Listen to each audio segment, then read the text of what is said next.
น้ำท่วมไปบ่ได้เลยน้ำท่วมครัวพี่น้องตายรถเกือบตายน้ำท่วมห้วยดาลีบุแม่พ่อแม่พี่น้องนี่น้ำท่วมขับไปเบิ่งครัวจมหนักหน่วงครัวจมพี่น้องจับไปได้จับบอลรถเขาตอนกลับนี่ตอนไปได้แล้วตอนกลับนี่ยันบ่ได้ฮะ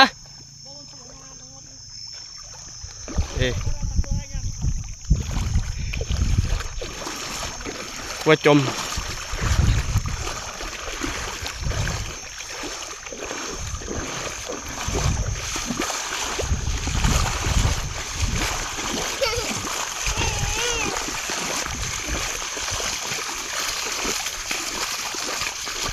ห้วยดาลีพี่น้อง